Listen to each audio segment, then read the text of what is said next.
My name is Bruno Serafin. I'm a PhD candidate here at Cornell. I am one of the co-organizers of this speaker series on American ecofascism, past and present. And I'm also wearing the other hat of being one of the panelists and presenters of today's event. So before we get started, I wanted to acknowledge that Cornell University is located on the traditional homelands of the Gayokono, or the Cayuga Nation. And the Gayokono are members of the Haudenosaunee Confederacy, an alliance of 6 sovereign nations with a historic and contemporary presence on this land. The Confederacy precedes the establishment of Cornell University, New York State, and the United States of America. And we acknowledge the painful history of Gayokono dispossession and honor the ongoing connection of Gayokono people, past and present, to these lands and waters. And the land acknowledgement that I just read has been reviewed and approved by traditional Gayokono leadership. If you want to support Gayokono communities here in the Finger Lakes, you can support the Cayuga Share Farm, which promotes the future of Gayokono sovereignty and rematriation. So you can visit cayugasharefarm.org, cayugasharefarm.org, to donate or get involved and learn more. And so I want to welcome both our in-person visitors and guests and audience members, as well as our online audience members. For those who are online, this event, and I guess for everyone, this event is being recorded and will be viewable online afterwards using the same URL that you're using right now to watch it online.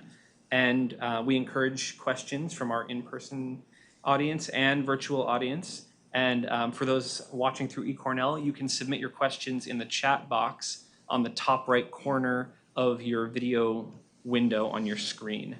And throughout the discussion, we'll also be sharing URLs and resources in the chat as well, so keep an eye out for those. And if you're watching the archived recording right now, those links are available in the overview section just below. So I'm going to pass it off to the other co-organizer of the speaker series, Chloe. Hi, everybody. Welcome here and online to the third of 4 events in this term's colloquium series, American Ecofascism, Past and Present, generously supported by the American Studies program here at Cornell and facilitated by our brilliant administrator, Melissa Topman. I'll also mention that this particular event in the series is co-sponsored by the Department of Anthropology and the Cornell Society for the Humanities. My name is Chloe Ahmann. I'm an assistant professor of anthropology and affiliated faculty in the American Studies program, and I'm honored to be co-organizing the series with Bruno Serafin, one of our advanced doctoral students. So I want to say a few words about the series in general before I introduce our speakers for today. As this audience is likely well aware, the past few years have seen a lot of apocalyptic violence from avowed eco-fascists. And I want to be clear that when we're talking about ecofascism in this series, we're naming an ideology that countenances eugenic violence in the name of restoring spoiled nature. Mass shooters who ravaged Christchurch, El Paso, and Buffalo all espouse this ideology explicitly, and their extreme acts have brought increased attention to this rather dark phenomenon. But they're only the most spectacular face of a pervasive set of structures and beliefs about who the environment is for and whose being counts as existential threat that are foundational to the United States. So this series is inspired by a long genealogy of anti-colonial thought and action, pushing back against white supremacist environmentalisms in the Americas. And that genealogy teaches us to look beyond acts of terroristic violence and toward regimes of law and property, environmental stewardship, and conservation and protection, toward the relationship between environmentalism and white supremacy that unfurled on the frontier and have defined the U.S. settler project ever since. And also toward the many ways that eco-fascist myths creep into environmental discourse in the present day. And so we pose these questions to our speakers. First, what is distinctly American about American ecofascism? Second, what is distinctly fascist about the U.S. settler project? And finally, what is new and what is very old about the environmental apocalypse that we've been hearing so much about today? We've also been inviting folks to think with us about what recognizing eco-fascist fantasy as a structuring premise of the American project then demands of American studies scholars.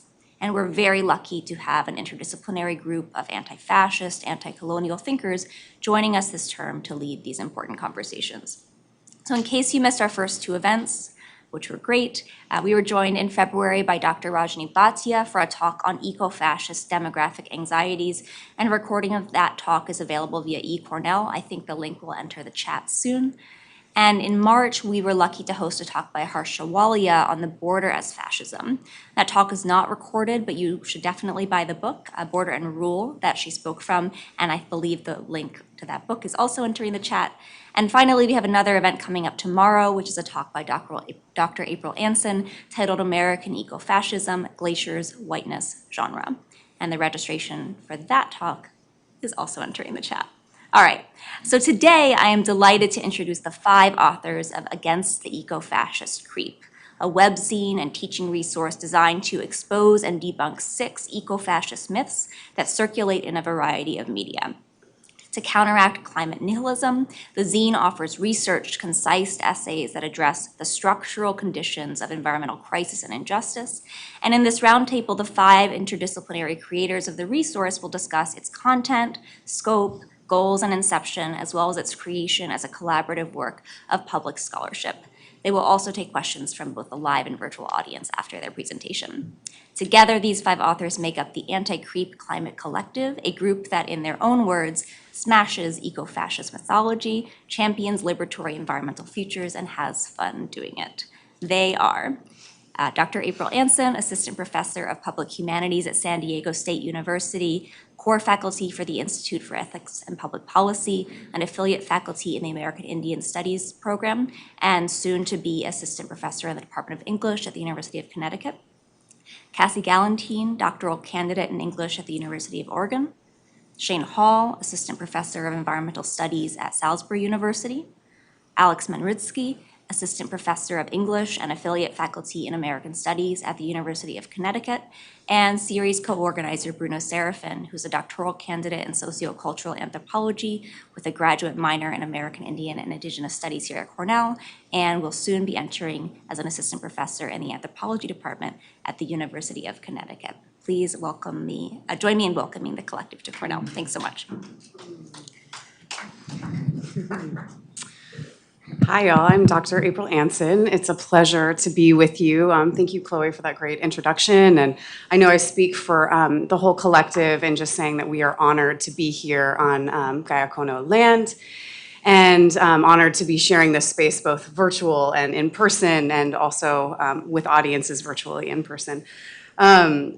So we at the collective, this project really emerged out of what felt like a kind of urgent cultural analysis, in that the circulation of eco-fascist ideas was coming at us quite rapidly in the context of the beginning of the COVID pandemic. And that we felt both, I think, individually and collectively really built upon some groundwork that was laid most significantly by the Marvel Universe and the 2 of the highest grossing movies of all time, Infinity War and, Endgame. I always forget the second one. It might be an intentional blockage in my, but this, in the context of COVID, I think all of us in one way or another became familiar with the ways that claims of humans are the virus, COVID is the cure, were rapidly circulating in our cultural spaces, both social media, in as prominent places as the Toronto Sustainability Speaker Series announced that, and even the UN environmental minister at the time expressed similar concerns. And so, all of us in different ways have been working on these issues, and we decided that we had to do something. And this is the project that emerged from that kind of urgency. And so for those of you unfamiliar with the Marvel Universe, in particular its archvillain Thanos, saw a world experiencing rapid climate change, staggering social inequality, and violence. And his plan was to gather what is called the Infinity Stones and cull half of life on throughout the universe to help those that remain. And Thanos in this context is a really powerful supervillain, but he was repeating ideas that have been long circulating, and so he was not original. But the platform that Marvel gave him was quite original in the reach and scope of the film. So in repeating these kind of long-held, not just ideas, but long debunked ideas, we really felt like that he was fast-tracking or greasing the pipeline from a kind of leftist concern with environmental crisis into what we often consider a merely far-right ecofascism.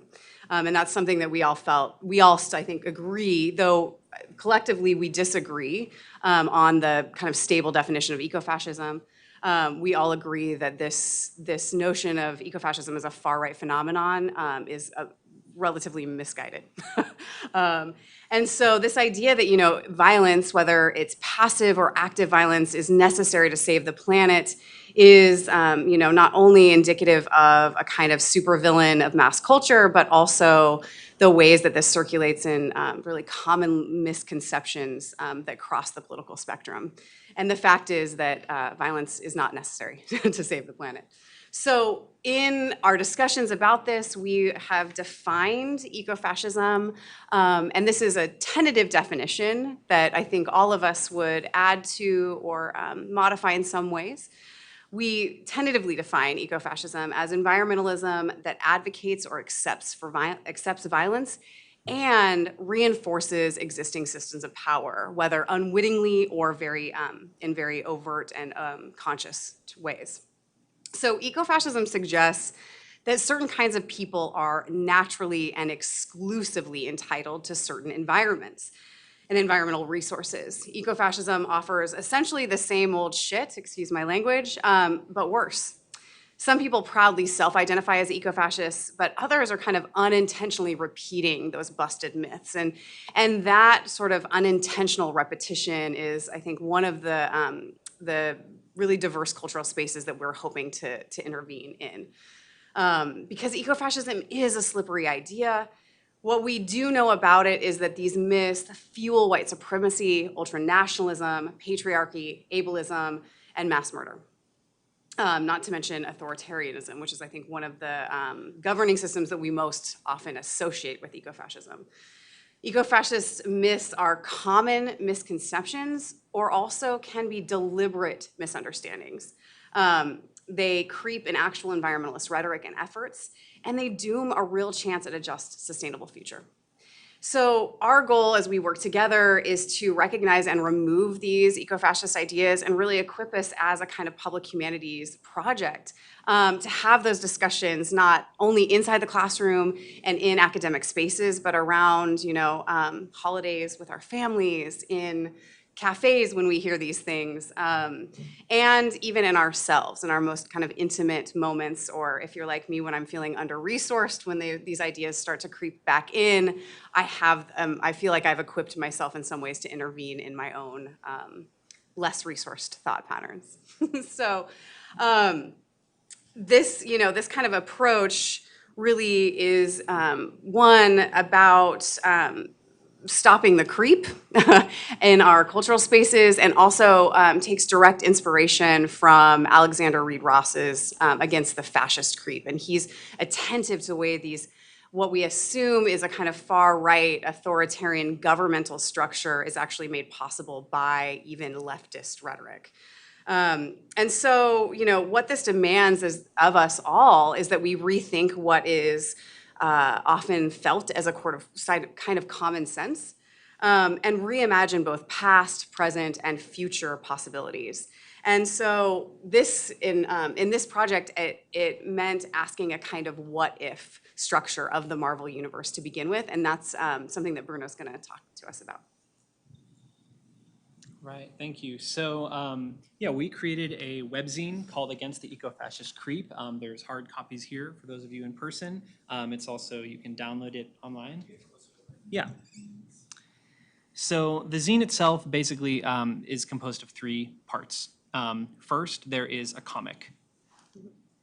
And the comic kind of creatively and with a little bit of humor, I guess, sort of reimagines some of the climactic moments from the film Avengers Endgame and sort of speculates, what if, in addition to fighting Thanos, who's the villain, that the heroes of the film, the Avengers, they also kind of used argumentation and sort of drew on both some common sense and also some research. And in addition to beating him and destroying him, also kind of deconstructed his argument and explained why it was wrong. So a little more, well, no, I'll just also say, so that's part one of the zine. Part two is our 6 short essays that identify 6 of the most common eco-fascist myths that circulate in mass media, in everyday conversation, and even in research and more, intellectual spaces as underlying premises. Part 3 are discussion questions about ecofascism and strategies and tactics for how to kind of combat the eco-fascist creep in our everyday lives and in our careers, and then some additional resources. So just a little bit more about Thanos. For those who haven't seen the films, Thanos' ideology is that the world or the universe has many problems, Earth has many problems. These problems are caused by there being too many people and too few resources, and therefore the solution is simple: kill half the people, destroy half of all life, so that the remaining half can live in a paradise and flourish. That's his ideology. Thanos is a character from Marvel Comics before he was in the films. In the comics, which have come out over the last previous decades, this was not his ideology. So this was a brand new set of ideas that were introduced in 2018 for these films. And because the filmmakers at Disney and Marvel thought that this would be a compelling and intriguing premise for this villain to introduce. And the Avengers do ultimately defeat Thanos and they destroy him, but they never kind of talk about why his ideology and his plan really doesn't make sense. They say that it is morally wrong, so they engage him on moral grounds, but they don't kind of unpack why his ideology is based on faulty premises and faulty logic. And so the films actually then, Thanos is the villain, but the films actually are kind of sympathetic to Thanos. Avengers Infinity War, the protagonist of that film is arguably Thanos. He's the most kind of well-developed character. He's presented as not necessarily sympathetic, but compelling three-dimensional character with a rich interior life who really means well. And this film is his journey. And he makes statements throughout the course of the film that, well, there was this one planet where we killed half the people, and now it's a paradise. And we don't really know if that's true or not. Maybe he was lying or BSing, but no one ever turns around and says, no, it's not. So we're left to think, okay, maybe Thanos' plan does kind of make sense. And in the film Avengers Endgame, there's a moment after Thanos has enacted his plan. He's killed half of all life on Earth. And Captain America sort of says, well, I saw some whales in the Hudson River. And he has this kind of moment of like, well, I guess there were kind of some cool environmental upsides to this whole mass genocide thing. So there's these small moments where the film, like, Thanos is the villain, but the films are actually kind of sympathetic to him as a person and to his ideology, and none of the heroes argue with it or disprove it. And so, we wanted to kind of imagine what would it look like if they had this rich kind of debate where Thanos was trying to explain his perspective and they were sort of debunking it. And it's important that they're not just defeating him in the marketplace of ideas. And I think in our zine, the idea is that if you encounter fascists or Nazis who are intent on mass murder, in many cases, those are not individuals or those aren't ideologies that can be reasoned with. So you still just need to stop them, okay? You still just need to defeat them. And, Thor is right here saying, we can't reason with him. He knows his plan makes no sense, right? So it's kind of like, why are we even talking to him at all? And they're like, well, but let's beat the heck out of him and tell him why his idea is wrong. So there's a back and forth between Spider-Man and all the different, and you can look through the zine and kind of see what their argumentation is. And so we go through it and finally kind of conclude with Captain America, I was created to fight fascists. That includes eco-fascists. Thanos, you're the fascist. You're trying to censor my beliefs. And Iron Man, well, so much for defeating Thanos in the marketplace of ideas. And then he snaps his fingers, and the zine ends the same way the film ends, with Thanos turning into dust. So just a couple of things, we wanted the comic in particular to be kind of a critique of Disney, and saying, you really presented sort of a one-sided argument that made a lot of people walk out of those films thinking Thanos made some good points. We wanted the comic portion of the zine to be kind of a, sort of fun introduction to a heavy and complex topic. It's a field guide for everyday use. Here are some of the eco-fascist kind of myths that you might hear in your everyday life or see in media. It's a teaching tool, and also a little bit of a culture jamming experiment to put this out there on the internet as a way to speak back to the people who kind of have this half-ironic Thanos was right perspective. I think with that, we can move on to the sort of second portion of the zine, which is about these short mini essays about the six most common eco-fascist myths that we see in everyday life. And I think I'm turning it over to Alex. Hi, everybody. I hope you can see and hear me. I can't see you, but I can hear you. Am I good? Yeah? All and right. Alex, will you just say next slide when you want me to go to the next slide? For sure. Next slide. Perfect.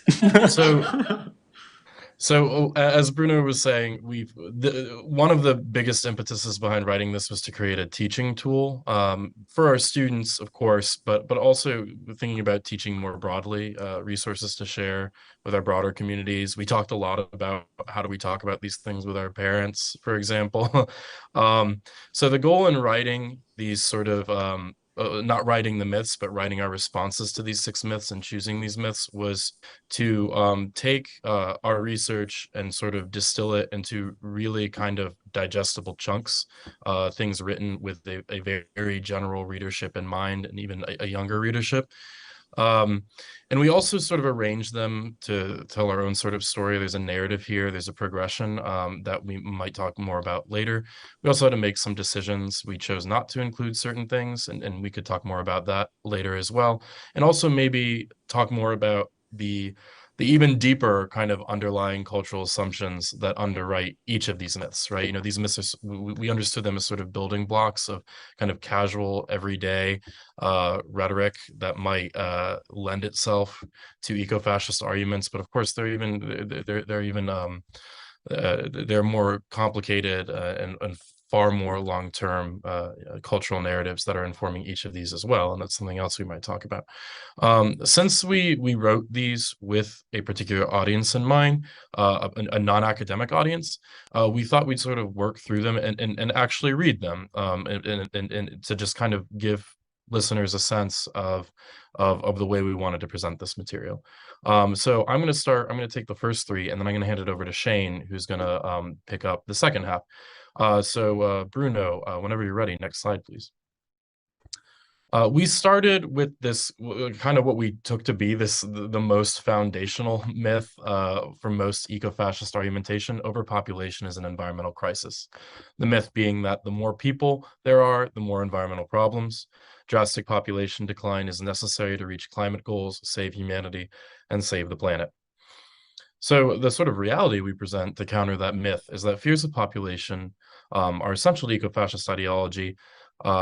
The concept, we're sort of like building up, and this is going to be true for most of these myths, right? Is that we kind of start by doing a little, archaeology, a genealogy of the ideas we're presenting, very quick one, right? Obviously for our audience, and we start by kind of breaking down this the origin of the overpopulation idea or panic, I guess, putting out that it originates with Thomas Malthus, a 19th century imperialist who thought societal collapse would happen when population growth overtook the pace of food production. To ward off such a disaster, Malthus advocated preventing certain peoples from having children, emphasis on certain peoples, and targeting them with plagues and starvation. But Malthus was wrong. Population growth is slowing while global food production efficiency has ballooned. The world produces 1.5 times the food to feed all the people on the planet. Hunger isn't an overpopulation problem, it's a distribution problem. And moreover, the global south, where population continues to rise, isn't causing climate change. 10% of the world's wealthiest people emit 50% of the greenhouse gases, while the poorest 50% emit less than 7%. In other words, the crisis is caused by the wealthy few, not the many. And as Thanos' snap plan illustrates, and I can't remember if Bruno or April kind of mentioned that part of the story of Infinity War, that Thanos causes the world to go away with a snap of his fingers after he's collected those stones. The overpopulation myth can actually lead to indifference toward, or even outright support for, mass death. And it has kind of like time and again over the past few centuries in writing by folks who have picked up Malthus's logic. To actually fight environmental destruction, we should be fighting against inequalities and for political and economic systems that prioritize human dignity and environmental regeneration. We follow this with sort of a, for folks who are familiar with the overpopulation argument, and especially its resurgence in the 20th century, we follow it with a related claim made famous by Garrett Hardin in the late 20th century. Humans are naturally tragically selfish. Humans are naturally driven by greed, and they are doomed to deplete the resources of our planet. That argument was popularized in the mid-20th century by Garrett Hardin, whose famous fable, The Tragedy of the Commons, argues that all humans are selfish, will use more resources than they need, and that selfishness on a finite planet necessitates violence to survive. Hardin provided no factual evidence for his claims. Before he even published his tragedy, Elinor Ostrom, who won the 2009 Nobel Prize in Economics, proved him wrong. And she wasn't alone either. It was research that was independently corroborated and has been time and again. Hardin ignored the global decline in poverty and used scientific-sounding rhetoric to cloak his white supremacist, anti-immigrant, and eugenicist beliefs. He was an ardent eugenicist. Hardin's tragedy baldly argues against reproductive freedom and the Universal Declaration of Human Rights. He advocated for racially pure societies, a vision that drove him to lobby Congress to stop sending food to poor nations. The myth of universal human selfishness also distracts from systemic inequality and environmental devastation, and it discounts all the ways humans work together and care for one another, completely ignoring the countless examples of forms of social organization the world over that have emphasized collaboration over selfishness. When we ignore these nuances, we ignore the real problem, that the primary driver of climate change is not poor people, it's the greed of carbon-intensive industries and the global 1%. And Bruno, you can flip to the next page. Thank you. This kind of leads us to, April was referencing this a little bit, when we were sort of confronted with sort of incipient crypto eco-fascist logics at the start of the COVID-19 pandemic, especially. This leads us to the myth that humans are a virus, the myth being that humans are like a virus or a cancer on planet Earth, and catastrophes like climate change or COVID-19 are nature's ways of defending itself.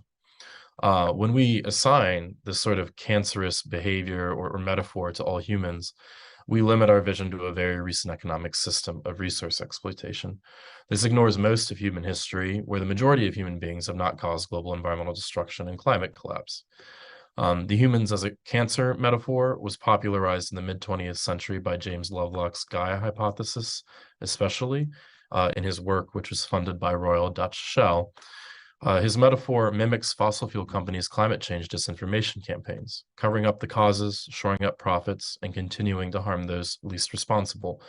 The metaphor suggests climate change is nature's revenge, offering a simple cause and effect logic that suggests those who suffer deserve it. As such, the humans as cancer metaphor avoids explicit racism while it perpetuates harm by naturalizing the vastly unequal impacts of climate change. When we universalize humans as cancerous or a disease, we propagate a nihilism that prevents us from joining the movements fighting for more just and regenerative environmental futures, which themselves stand as a testament to the fact that, not all humans are a cancer. And Shane, I'm going to hand it over to you. All right, thank you, Alex. As Alex sort of started off when talking about these, so first off, can everybody hear me all right? Just making sure I don't. Thank y'all. as Alex started saying when he began talking us through the first three of the myths, the way these myths were selected was sort of to pick the things that we saw popping up time and again in popular culture, in our students when we were teaching them, maybe as April alluded to, in our own like intimate thoughts or under-resourced thoughts.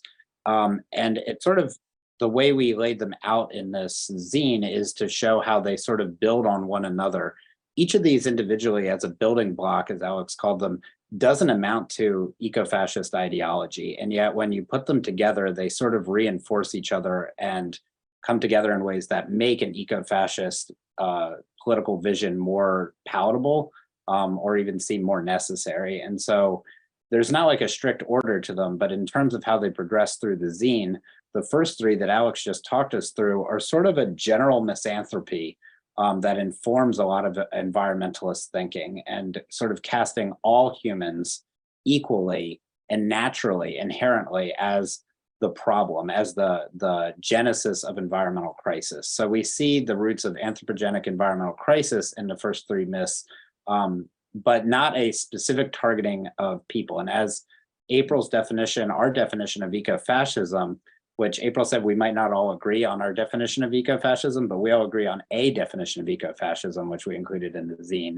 And within that definition is the idea that eco-fascism suggests certain kinds of people are naturally and exclusively entitled to the control of environmental resources. And the corollary there is, of course, that certain kinds of people are naturally and inherently not supposed to get to control environmental resources or have access, control, and a say in how they're used. And so the myths that I want to walk you through really hone in the critique to target specific populations of humans and deprive them of that control, access, and definition of environmental resources.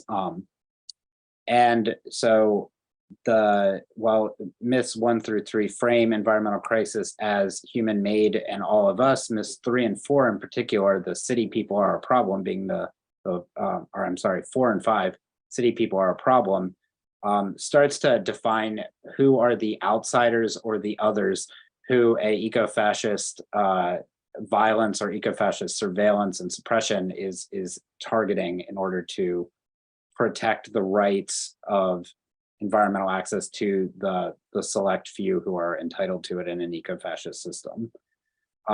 So city people are the problem. Myth, cities are dirty and overcrowded. City people don't know how to appreciate nature. They lack basic survival skills and the means to self-sufficiency. And cities are huge centers of pollution. And this is one I would say that I hear teaching in a relatively rural regional comprehensive university. This is the idea that I hear not only from my students from rural areas, but from students coming from Baltimore and DC, like who come out to a rural school like this, they want to get in touch with nature because they see they inhabit this ideology too often. So the reality, though, is that people who live in cities actually consume far fewer resources per capita than those in the suburbs or most rural areas. They have shorter commutes, smaller homes, use public transit, and take part in other efficiency measures. What's more, we all have city-dwelling working-class folks, and particularly people of color, whose communities have often borne the brunt of urban pollution, to thank for the environmental regulations that protect clean air and water both inside and outside of urban areas. Environmental justice coalitions have been fighting to keep their neighborhoods clean for decades, and their victories have inspired broader environmental regulations beyond the city. And that's because many people who live closer to or work for polluting industries don't have much to say in how those industries operate. A slim majority of owners and managers make those decisions, and often live outside of the cities themselves. On top of that, many of the biggest carbon emitters and other polluters like industrial agriculture, or coal or mines, for example, operate well outside of cities. So some cities at least may appear dirty or overcrowded, but this is more of a product of historical urban planning policies, segregation and redlining in the United States, and economics than it is of some inherent deficiency or abnormality of city people per se. Next slide, please. So then if the cities are sort of the others within the national politic, the borders are where the outsiders come in. And the myth of strong borders protect our scarce resources was near and dear to folks like Garrett Hardin. And without strong borders, the myth reads, immigrants and environmental refugees will flood nations like the USA and overburden those countries' limited resources. The reality is that border walls allow people to imagine that countries are islands or lifeboats sealed off from the rest of the world, even though nations are constantly exchanging people, resources, ideas, and ecologies. Instead of preserving environmental resources and civil liberties, borders erode both of them. Climate change is a crisis for migrants, not a crisis of migrants. Most people displaced by climate chaos like desertification, rising seas, extreme weather events move within national borders, not across them. And weaponized borders, militarized police, rogue militias, and hardline anti-immigrant policies don't address the real threats posed by climate change, but they do target those made most vulnerable to its effects. And so, again, it's worth reiterating that fascism and all of its many forms and ideologies always blames social problems on outsiders and others who have to be kept out or rooted out of the body politic by strong men and militarized police. And so ecofascism is no different. Ecofascists have a long history of scapegoating immigrants and migrants for environmental damage, fears that waves of climate refugees will swamp the limited capacity of wealthy nations or unleash political unrest is only the latest version of the same sort of xenophobia. There are no climate barbarians at the gate. Migration is a human right, and we can talk about that more in the sort of the actions and discussion questions. And then those two are focused on, again, the others and the outsiders that fascism in all of its forms always sort of identifies as villains and goes after. The last myth, though, is really about evacuating the agency that we all need to identify and find purpose and channel our energies into if we're going to make sustainable and just economies and societies. But too often we sort of fall into this eco-nihilism that we've cited a number of times up till now. So this last myth, the sixth myth, is that environmental and social collapse are desirable in and of themselves. And the myth goes like this: environmental and social collapse are not only inevitable, but desirable. Nothing can change until everything goes down in flames first. And if people have to die, then so be it. Like that's not morally great, but that's just less strain on resources in the environment. But while social change is necessary, things like environmental catastrophe, pandemics, and economic downturns often serve the goals of disaster capitalism, enriching the most responsible for our ecological predicament at the expense of those who lack a safety net. I think a lot of it is also a good time to step back and say that so much of this project was really informed by the way that we were talking about and experiencing the COVID pandemic, and especially online discourse about how nature was healing in the face of COVID as that solution to the human virus. Here too is the idea that like so much was going to change from COVID. There was going to be so many good upsides to it. In some ways that's true, but in so many ways we see that in terms of protections to essential workers, migrants, immigrants, and all sorts of different laborers, like that's not the path that we have taken. Like the disaster doesn't necessarily produce good outcomes. It maybe provides some opportunities, but it's often opportunities that are seized by these disaster capitalists. So such events might seem to cause a momentary dent in production, emissions, consumption, but those with the most social and political power are frequently the ones who benefit most from the catastrophe. So during the COVID-19 pandemic, the world's 10 richest men doubled their fortunes while income fell for 99% of humanity. The simple celebrating and dip of population likewise pretends that all human lives are the problem rather than exploitative political and economic systems. Grassroots environmental justice movements, however, from marginalized communities offer models for how to transform social systems without requiring total collapse and widespread suffering. Indigenous sovereignty movements globally illustrate ways of working beyond the parameters of the state and racial capitalism, and abolitionist frameworks center community care rather than the exploitation of resources and human individuals. They've proven and continue to prove that other worlds are possible without widespread ecological collapse and human death. And that last paragraph got a little wonkier and has more terminology than a lot of our other writing, but it's somewhat well positioned as we transition into the tactics, discussion, questions, and resources that help unpack what that actually could entail in terms of alternative pathways besides like total collapse. And that's what Cassie's going to talk to us about right now. Thanks, Shane. And next slide, thank you. So I'm actually going to start with the right-hand column, our tactics and strategies. Can everyone hear me okay? Awesome, thank you. So as we've noted about these myths surrounding ecofascism, they're not new, right? We continue to see like new iterations of them, but the rhetoric behind them is not new. These tactics and strategies are even older than some of these myths. And so I want to note that, a lot of what we're drawing on for solutions come from, millennia long traditions of ecological sustainability and environmental justice. So I'll run through some of these strategies and tactics that we sort of suggest as a starting point to combating some of these myths, and also options that don't involve eco-fascism to move forward for a more environmentally just future.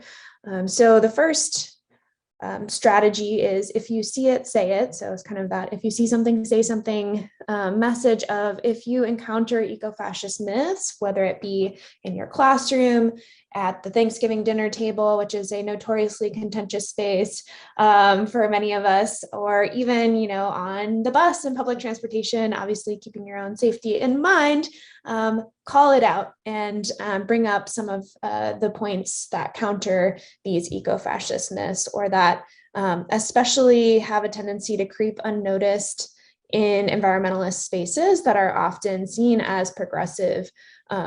So that is the place to especially watch out for them. Learning about everyday ways to fight fascism is another important way to fight eco-fascism. And so we suggest this resource here as one way, as sort of like a toolkit for fighting fascism in our everyday lives that we think can be also applied to eco-fascism specifically. Supporting land back initiatives is another really important part of ways of countering ecofascism, and taps into, again, very, very old and ongoing traditions of Indigenous peoples who have demonstrated ways of supporting a more biodiverse and sustainable and environmentally just world.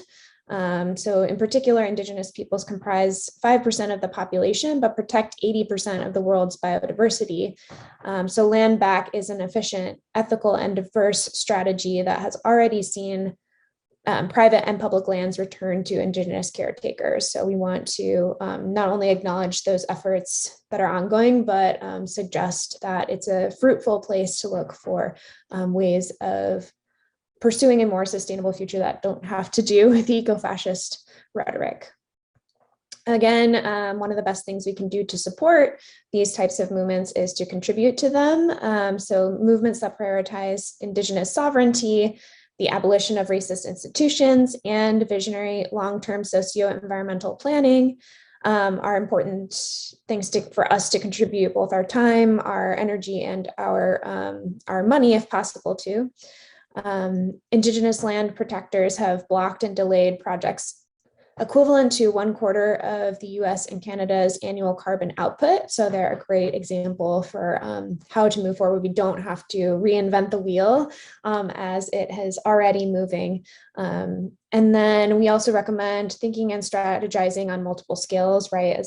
As we know, systemic change entails not only these larger global structures, but also regional, local, and national levels. And the solutions that we have for each of these scales are going to be different. So we need to be always keeping that in mind as we move forward. Challenging borders is another important facet of this conversation, since borders are such a key tool of ecofascism. So we recommend moving towards demilitarizing, decriminalizing, and hopefully eventually abolishing borders, and working in our scholarship and our activism and in our teaching towards these goals. supporting anti-war movements, especially because the US military-industrial complex is the #1 polluter and carbon emitter in the world. So that is one very key way that we can curb the processes of climate change and the unjust distribution of environmental harm, and then organizing locally and investing in mutual aid initiatives, especially when the state does not step in to provide for us, we can provide for each other. So we recommend creating and fostering communities of care, think and plan outside state power, as Shane started us off with, looking for solutions beyond the parameters of the state is central to how we are going to combat climate change and environmental injustice in more collaborative and just ways. And then we have a lot of young people out there in the world already doing really important work to combat these myths and to work towards a more just future. Many of them may even be in the room with y'all over at Cornell. So join and support those youth climate movements, and mentor and listen to young people is another important part of what we think we can do to fight ecofascism. And then since, as we've talked about briefly, one of the main purposes for this zine as we imagine it is to start conversations and not just present information, but open up a dialogue about these issues. And then also to serve as a teaching resource, we wanted to make sure that we included some discussion questions to help folks in these conversations and in the classroom. So you can find these discussion questions on the left-hand column under the Let's Discuss category. So we want folks to think about if Thanos' ecofascism makes him more or less sympathetic as a supervillain, and then to interrogate perhaps why we feel one way or another. We also ask, what are the core fallacies of ecofascism, and how does ecofascism misconstrue ecology, economics, and social inequality? Because there are many examples beyond just what we have listed in this scene. And so I think that's a really interesting conversation starter. Number 3 asks, which of the eco-fascist myths have you seen in media and pop culture? I think this one is an especially important question, as many folks today have already noted, as we continue with the COVID-19 pandemic. These myths aren't disappearing, just like they weren't new. And then, have you seen eco-fascist myths outside of environmental discussions? And if so, where? So what types of spaces, both online or in person, are you seeing these types of myths happen? And then we also want to challenge folks to think about what are some of the ways that you could counteract eco-fascist ideas in your own life, either building on the strategies we have in this scene or including strategies that we haven't yet listed. So that wraps up the zine, and I think presents an opportunity for us to move into question and answer.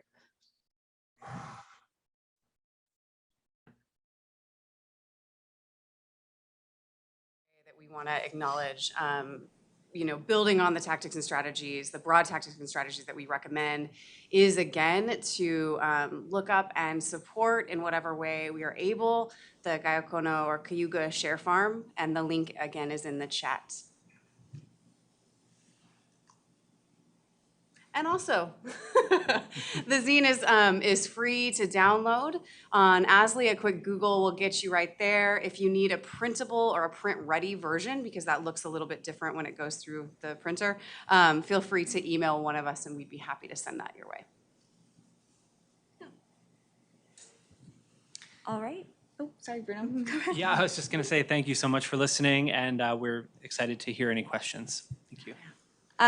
So thank you all. I want to remind our virtual audience that we would really welcome questions from you, and the best way to submit them is by clicking the dialog box in the top right corner of the video window, which and you can enter them right into the chat that you hopefully have been following all along.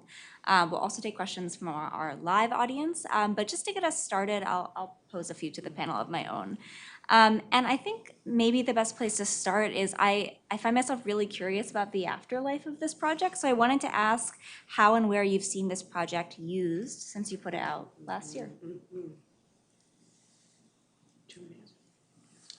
Yeah, I can start. Thank you. So when we first released the project, it was picked up on a number of, I think, blogs and some sort of smaller scale environmental places online. We did a couple of podcast episodes, and my understanding is that it's appeared on a number of syllabi over the last year in the fall and spring semesters in environmental studies courses and things like that at a lot of different universities. If you're using it in your class, let us know. We've had a lot of people reach out and say, "I'm teaching it this semester and it's worked great." So I don't know if others want to add anything to that, but I think it has had a great life in classrooms, at least. Yeah. I'll just add to that I know it's being used in some anti-racist, like local organizing, not local to Ithaca, but also I know it's shown up in like anti-racist libraries in Maine and some kind of unlikely places. And it's a really hard thing to track. But it's also the benefit of that being that we get kind of, especially surprised when we receive emails that someone has run across the work in a kind of way that we couldn't have foreseen. And I think that's happening increasingly. And that sort of kind of fickleness of it, of the project is something that we are really trying to lean into in a way, though it does make our tenure files a little bit harder to track. But yes, again, just to reiterate, if you've used it or if you know how it's being used, we'd love to hear that as well. Yeah. I don't know if the virtual crew would like to get in there. I just know that a queer zine library in southeastern Massachusetts has left copies in a bunch of free little libraries all over the region. Love that. And we've seen a fair number of folks circulating it online as well, especially on Twitter. Seems to be making the rounds. I think Alexander Reed Ross himself, to our delight, shared the zine on Twitter. So that was an exciting moment for us. Yeah, and I'll just note that we also, at least initially, were checking in on data from ASLI to show that within the first week there were over 2,000 downloads of it, which for this kind of thing seemed like it was a good start to it, and it's just been picking up steam, I think, since. Amazing. I want to follow up, Bruno, you mentioned it's had a sort of exciting life in classrooms. Have any of you taught with the zine? And if so, how have you found that experience different from teaching with academic texts, journalistic texts? This semester is my first opportunity, and I'll be doing it in about a week, so fingers crossed.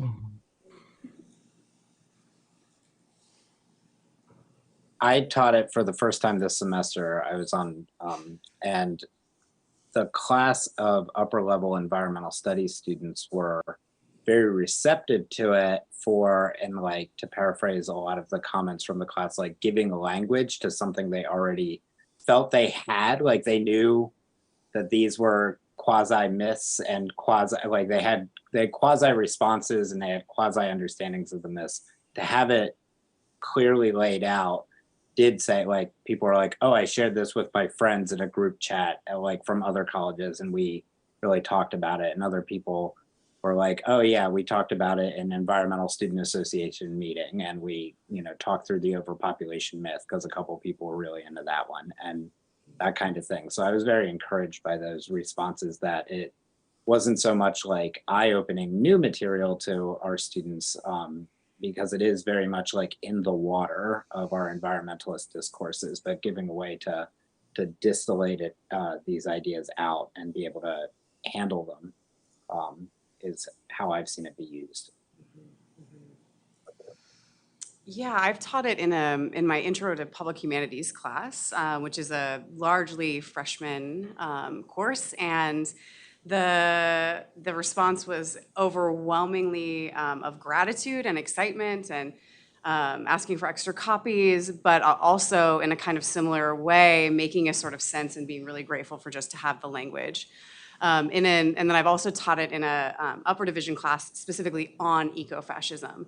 And those students I think are, I found them a little more attuned to the nuances of the discourse than, say, incoming freshmen or new freshmen, but equally excited and very energized. And the amount of times they've mentioned, like, I can't, we just have to get this out to everyone on our dorm floors. So there's, I think, a real energy behind not just this specific zine, but this kind of work coming out of, a kind of interdisciplinary environmental thinking that is, the students are really ready for it and ready to be engaged with it in ways that I know that the collective is at least thinking about using that kind of energy and interest to guide the next project that we undertake too. So thank you for that question. Yeah, so here's one. We have a lot of audience questions coming in, which is great. This one comes from Avi Brisman, and it was something I was curious about as well. Alex alluded to the fact that certain things were left out of the zine. I can imagine lots of good reasons, right? It's like a punchy document. But if you could speak to a little bit to what was not included and the conversations around that, I think a lot of people would be really curious to know. Yeah, thank you for that question. Something that we don't include in the zine that I think is worth mentioning is, I think, the fascist undertones or overtones of the superhero genre in general. Superheroes are essentially use exceptional violence. They exercise extraordinary prerogative to use force and violence to defend the status quo. They often do so wearing masks and hiding their identities. Alan Moore, who is the artist and writer, well, no, maybe he's not the artist. He's the writer who created Watchmen, the graphic novel, and some others. He kind of suggested that for him, Birth of a Nation is the originary superhero film that's kind of set the template for the superhero films that exist now. So we are in this zine critiquing Thanos and Disney's sort of sympathy with Thanos. We are not going to that additional level where we're critiquing Disney and our culture's obsession with these superpowered, strong individuals who use violence to make sure things stay the way that they are. But if you think about the three protagonist superheroes of the Avengers films, you have Captain America, who is essentially a highly kind of eugenics formed symbol of United States militarism, nationalism, and exceptionalism that's highly kind of nostalgia based. He's partnered with Tony Stark, the kind of narcissistic megalomaniacal tech billionaire, and then Thor, the hypermasculine, Norse god of war. So you have kind of this array of different kinds, sort of almost like an avalanche of symbols and ideas and imagery that are very prevalent in fascist movements and imaginaries today. So there's a lot to be said there that, we honestly don't go there in the zine, and I think it's okay. We're focusing narrowly on the eco-fascism of Thanos and Disney. But, I don't know if there's another zine there, or I think there's good thought and conversation to be had around that. Like a who's who of fascist archetypes. I'll also add that something that we didn't include, but I think it's sort of reflected in inverse form in the tactics and strategies, is we don't actually talk a lot about the fascist dimensions of settler colonialism as a ongoing process, and or institution. And again, it's something that's sort of reflected in the inverse in the tactics and strategies. But we could talk more about that as well, and how it really underpins a lot of the myths, a lot of the 6 myths that we presented. But I also, just as sort of a meta comment of what's not in this zine, we spent a lot of time and effort stripping out citations and trying to find one citation to cover, where we do offer like endnote citations, to cover like a number of things in one source, to try to keep this as streamlined as possible. But it would be, as Dr. April Anson and Alex Mandarinsky write about, like very specifically, the histories are really deep in American ecofascism and everyday ecofascism more generally. So it was a heavy lift, weirdly, for a group of scholars to not cite things and not go into the histories as much as they really do deserve to be. That archaeology deserves and needs to be done, and we should understand it, but was not the project here. That's my roundabout way of saying you should read their scholarship. Hopefully we can circulate a longer reading list at some later point. A lot in the chat again. Here is one from Stuart, and I think it kind of builds on a comment that you made, April, very early, that when we think about ecofascism as a far-right ideology, we're misconstruing a lot.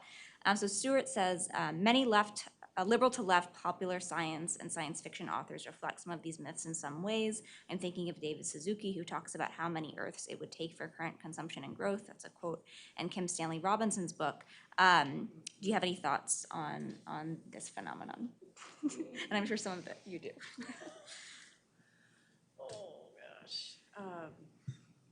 Yes, the answer is yes. Yes, I think that, I, in my personal experience, grew up with in this kind of leftist milieu, or leftist environmental milieu. And so I think I went into hundreds of thousands of dollars of debt to go to multiple graduate schools to disabuse myself of these notions. And that, is an outrageous expectation in terms of cultural ideas, right? That the myths have so long been disproven that the only way to think about the reason that they keep circulating is because it does protect a form of power that is like Alex kind of hinted at, right? It's not a matter of left versus right. It is a matter of the structures of settler colonialism, the wages and benefits of whiteness, and the ways that these myths are kind of at the ready to protect someone like me, a white cishet settler woman, and yet still I get to disavow my relationship to the far right, right? And I can locate ecofascism over there, and still circulate or hold on to those myths that grease the pipeline. And I think we're in a real moment where people like David Suzuki and Kim Stanley Robinson, and I'm less familiar with the former, very familiar with Kim Stanley Robinson, and very frustrated with his, not only his use of his incredible prowess as a writer, but also his defense of the Sierra Club, his digging in on John Muir as not racist, just a man of his time. And we just know that those kind of defenses do not make any sense, right? Thinking of somebody as a man of their time ignores anyone who disagrees with them. It's flattening all of human thought into thought of the status quo, thought of the power structures, and any ounce of critical interrogation disabuses of the notion. So all that to say is I think the encouraging point that I want to make is that we all actually have at our disposal the kind of critical capacity to disabuse ourselves, and we all can engage that work in, even if it's about engaging the kind of writers that we love but are frustrated with, right? This isn't about throwing the baby out with the bathwater, but saying like, it's actually a much more interesting read to engage people like Emerson or Thoreau, not as, environmental heroes, but as complicated people who are responding to their moments in ways that are grabbing onto power in ways that we now have a conscious decision to break up with. So thank you for that question. I'm sure others have lots of other thoughts. I'll just add that comparative fascist studies teaches us a lot of important things about fascism as a phenomenon historically. And one of the biggest things is that fascist movements, classical fascist movements in Italy and Germany and elsewhere, they included people on the far right, but also people on the left and people at the center. They were not far right movements. They were mass movements that cut across standard partisan divisions at the time, and also what we would consider standard partisan divisions today. And one of the reasons for that was because fascism never proceeded from a central ideological source. It got people on board because it sort of remixed and redeployed in new ways existing cultural narratives about territory or race or nation or environment. And that's something that makes it really, challenging. It makes it challenging to address fascism because in many ways it's easier to look at kind of a discrete intellectual tradition and kind of like take it down bit by bit. But that's not really the situation with fascism as a phenomenon. And that's also why these sort of ideas pop up in so many different contexts among people across the ideological spectrum, because they're rooted in these really deep-seated ideas that a people tell themselves about themselves, and not in kind of like like a stable body of theory. I'll add one other thing, but just to underscore that the methodology in the zine behind this is, we are operating through the kind of creep theory of fascism and ecofascism, which is to say that of these 6 myths that we've talked about, many of us have thought them or said them, and it doesn't mean that we're eco-fascists or you're eco-fascists. The point is that fascism and ecofascism don't just spring fully grown from nowhere, but rather fascism picks up the things that are kind of around at the time and that are on hand, and that eco-fascist ideas can kind of creep through our thinking and our images and our stories about ourselves and each other and the world without us kind of realizing them.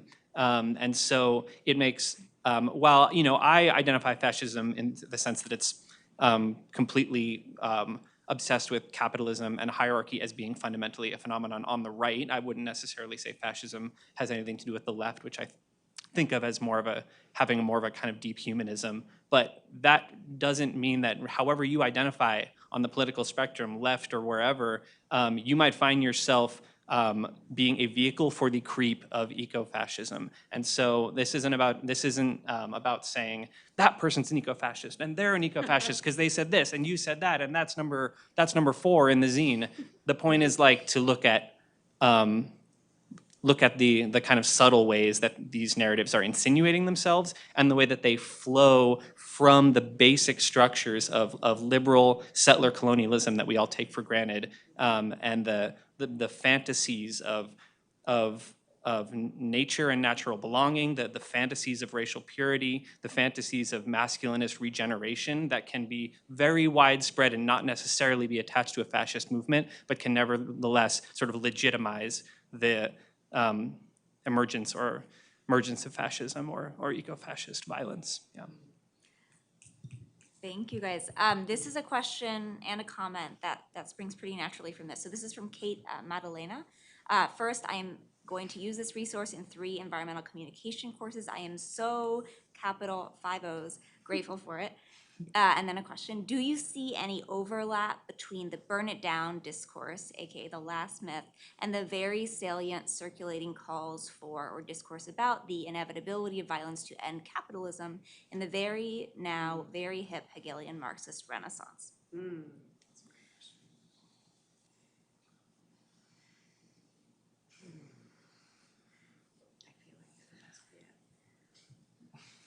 Well, I guess I'm maybe not familiar with the specific phenomenon.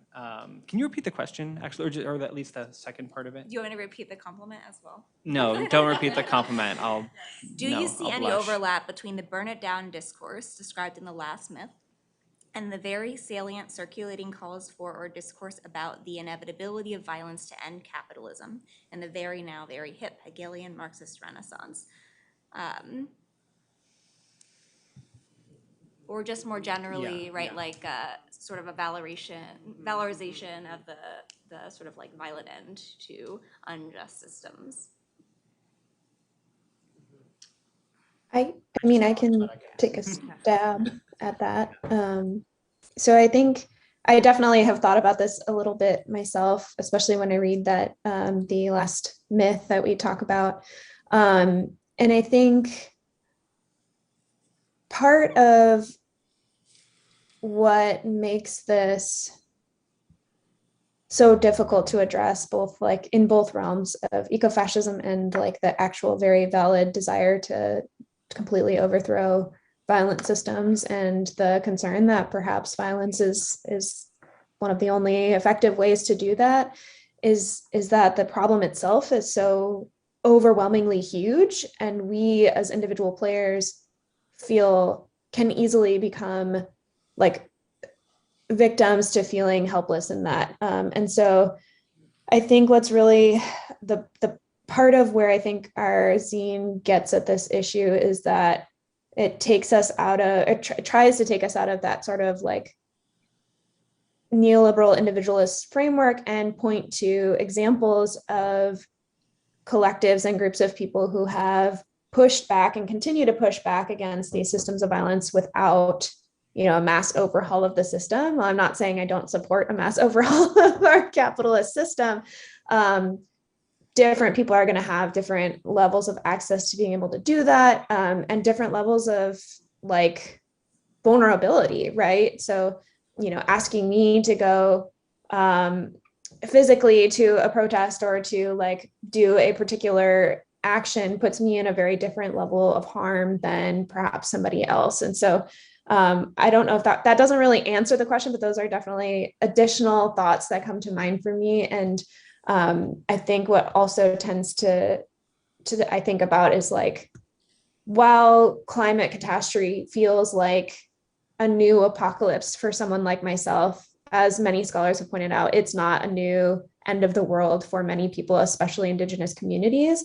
And so that's why I think we rely so heavily on, concepts like land back and movements that work outside of the state, but they don't have to inherently be violence. It's not to say that it would be wrong to employ violence in those efforts, but because I'm not the person who gets to say that, but yeah, I'll leave it at that because I'm kind of rambling. I don't know if that speaks enough to answer that question, but I'll look to my colleagues as well.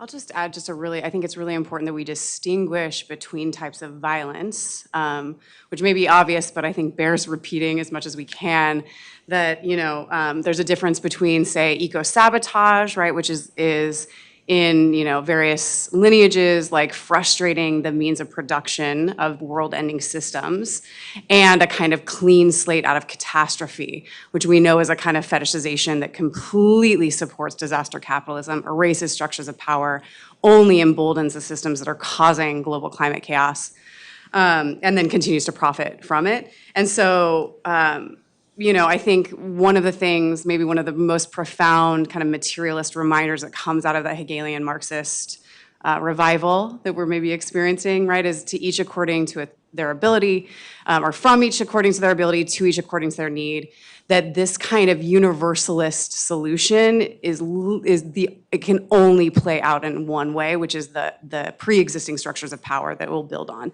So interrupting those systems, I think, is going to look different depending on where we are positioned, the kind of power that we can leverage individually and collectively, but making sure to distinguish between, violence against certain systems and inanimate objects and like mass genocide. That's a really important distinction that gets collapsed often in what, gets shortcutted as culture wars and all of these, I think, right-wing kind of talking points.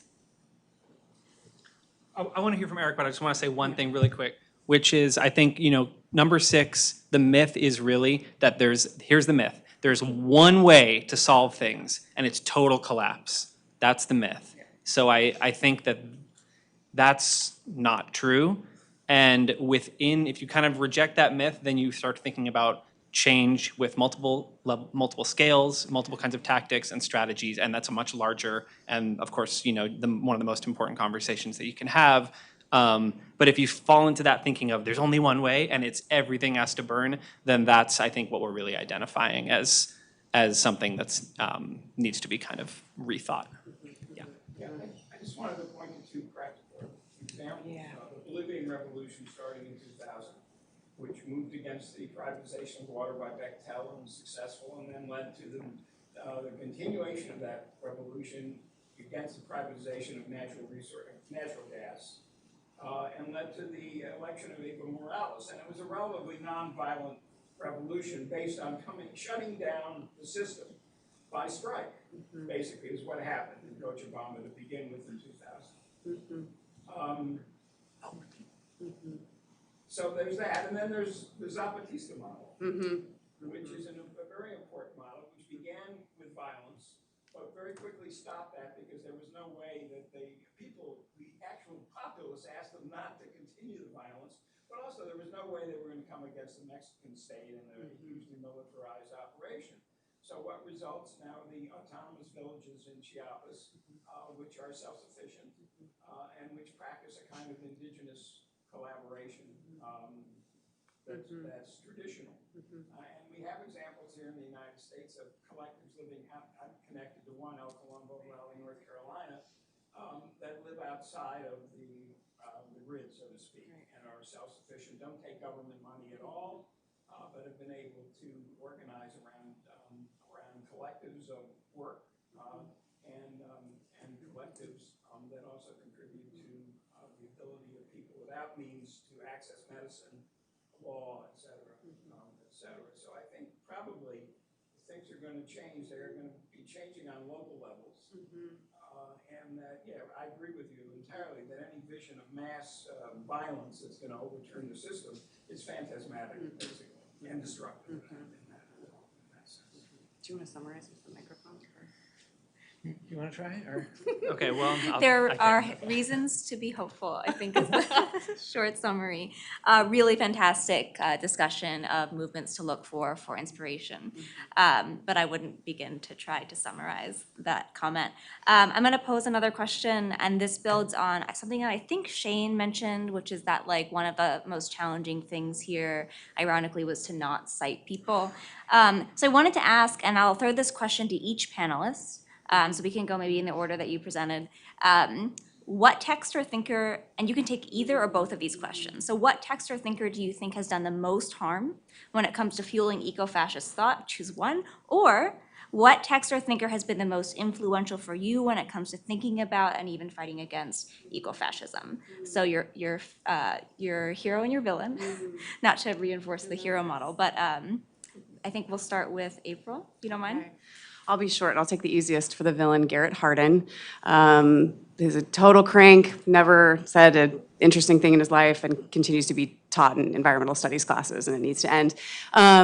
One hero is N.K. Jemisin, because I think she is just a prophet of our time in terms of her fiction and her world building is teaching me every day how to think beyond kind of eco-fascist logics. Yeah.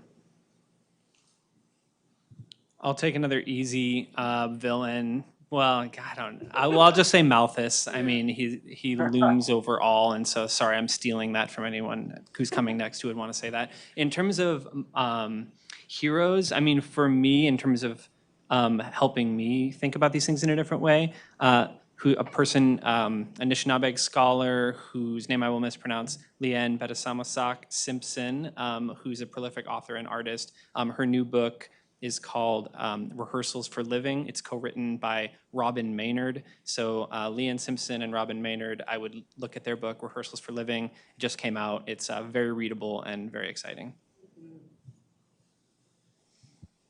All right, I'll jump in with mine. I'm going to give for my villain, Lester Brown, founder of the World Watch Institute, some of his many, like you can't narrow it down, interviews and policy push against migrants in particular, and immigration, conflating that with climate crisis is just downright,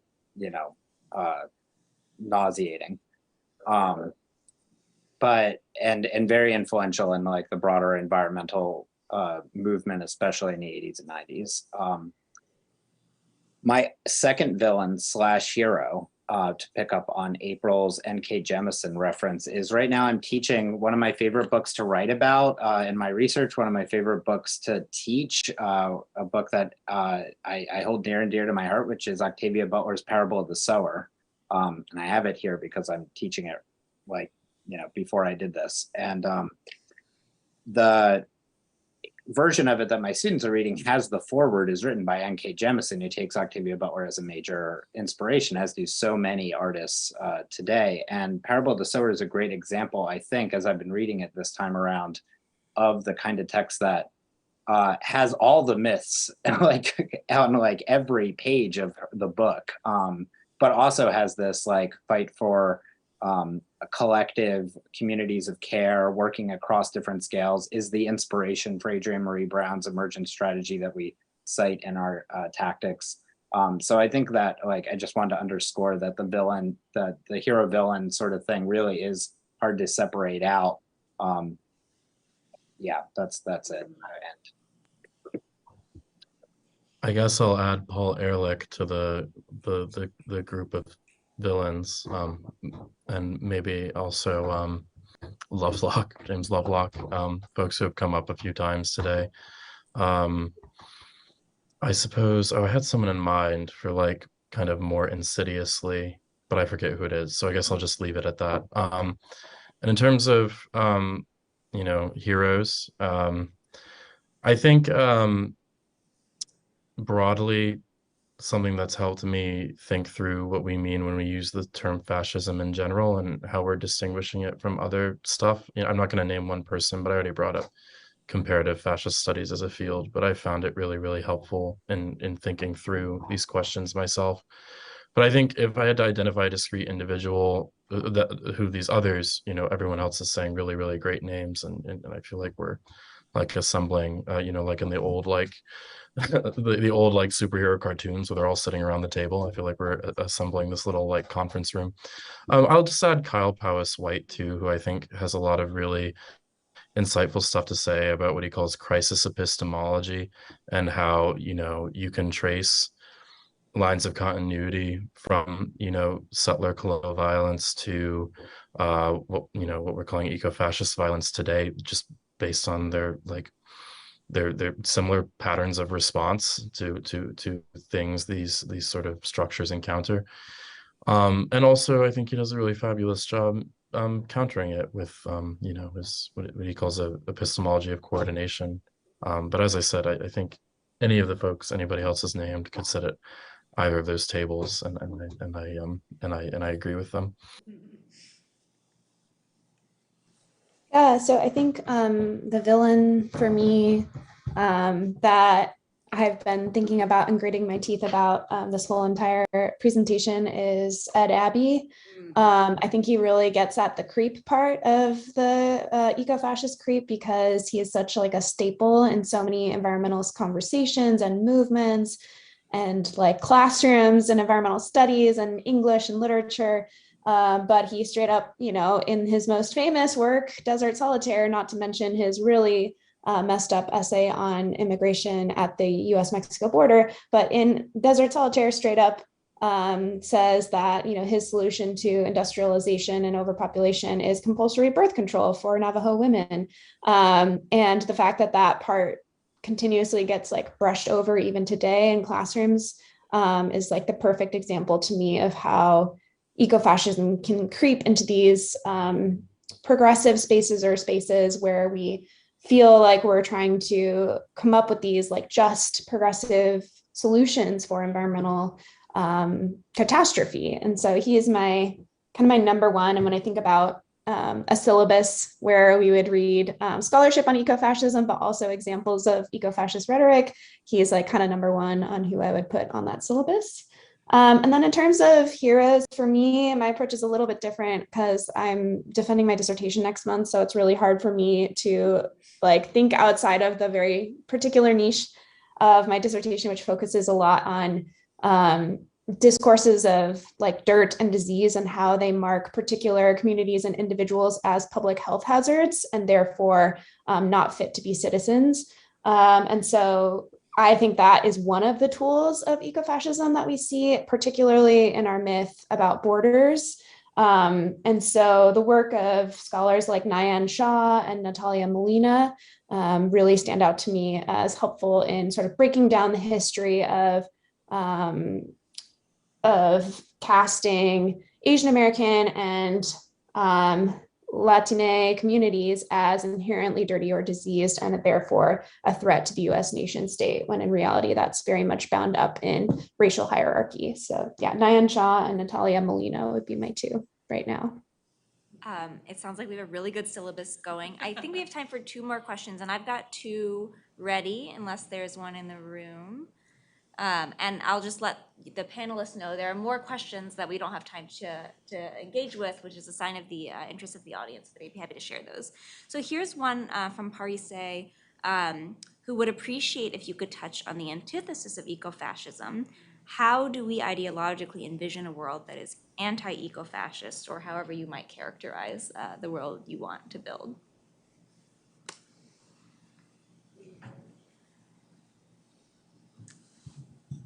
I guess I'll take a first stab at that. I always come back to an excellent book is the Keywords for Environmental Studies, edited by Joni Adamson and David Pello. In the environmental justice chapter of that, which is only a couple pages long, Giovanna Di Ciro defines environmental justice as the moral, political, cultural struggle for healthy communities, thriving democracies, and oh gosh, I'm gonna botch the last one, but thriving democracies, healthy communities, and thriving environments. Some combination of those words, but I think that's the environmental justice as a philosophy, is that struggle for those things led by the communities most negatively impacted by the unequal power relationships that have generated our environmental crises and social crises. So that to me is the antithesis that I wish I could have quoted more eloquently just now. Yeah, I would say for me, the central part of anti-eco-fascist society would be collective and community care. So relying on each other rather than structures of power to provide for ourselves. And then I think another core tenet for me kind of works in tandem with environmental justice would be reproductive justice, because so many of these eco-fascist myths center around controlling the bodies of people who reproduce. And so, the core tenets of reproductive justice are that you have autonomy over your body, you have the right to have a child or not have a child, and the right to parent any children you do have in a healthy, sustainable environment. And so that I think would be absolutely essential to, and everyone has access to those resources. I think would be central to my envisioned world free of ecofascism. Cassie and Shane have given really good, concrete answers that I agree with and might have said myself. So I'll say something a little more abstract, which is that it would lack a rhetoric of nature that's essentially binding certain people to certain environments. Yeah, and adding on to that, I think remembering and reminding ourselves and each other that racial formation and racial categories are a fiction, rejecting any sort of biological determinism as it creeps, most kind of obviously in this moment in anti-trans rhetoric, that kind of biological logic, which is illogic, relies on a binary that just is absolutely essential for ecofascism. So rejecting binaries, kind of binary thinking, not to get even more esoteric than Alex there, but I think, remembering that racial formation and racial categories are a fiction and rejecting biological binaries wherever we encounter them. One quick thought is, I think of the work of Sylvia Wynter and her concept of the re-enchantment of humanism. And I think this is maybe even more esoteric or more wishy-washy or something, but I think at the core of what is needed in some ways, or one thing at the core to combat ecofascism, is to, at least for me, to try to love people. And it's very easy to look at environmental problems and say, people did that, or sitting in traffic, and it's like, I hate people, or somebody is awful to you, and it's like, I hate people.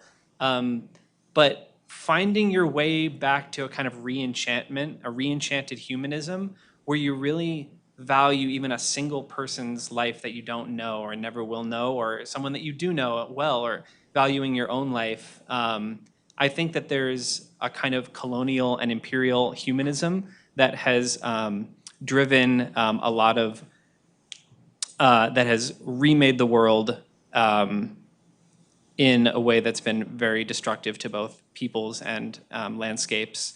But I think there's a humanism that persists that we can tap into that needs to be at the core of fighting ecofascism. We're at time. I just want to pose one more question and then we can continue the conversation after. And that question is just what's on the horizon for the collective? I think Alex should take this.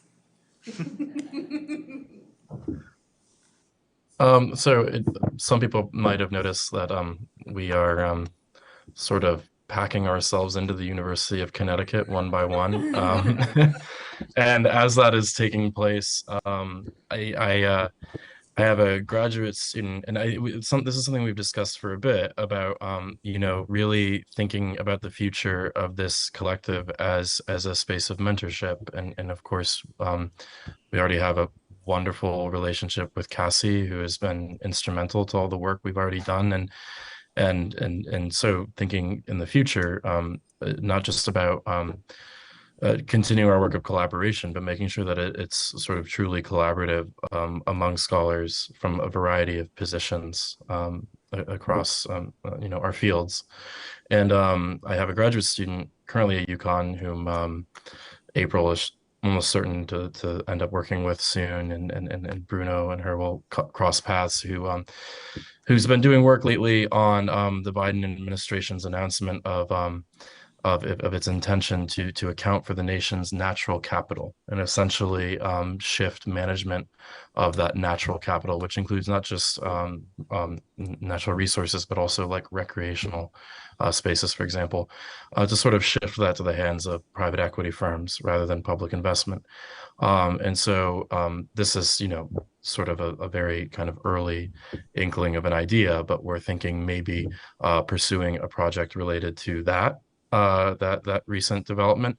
But I think more broadly, not in terms of maybe what particular challenges we're addressing in the future. I think we're really thinking about ourselves as a collective and how we can encourage that sort of that collaboration among faculty, students, and community members beyond the university in the work that we're doing.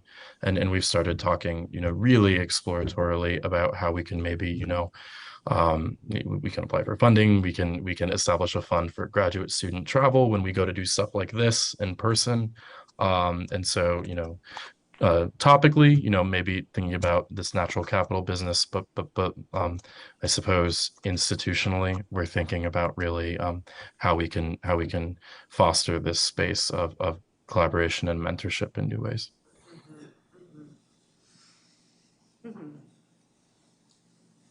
Should we leave it there? Yeah. All right.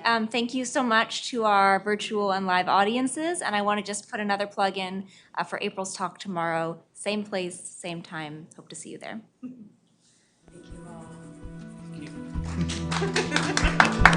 Thanks, everyone.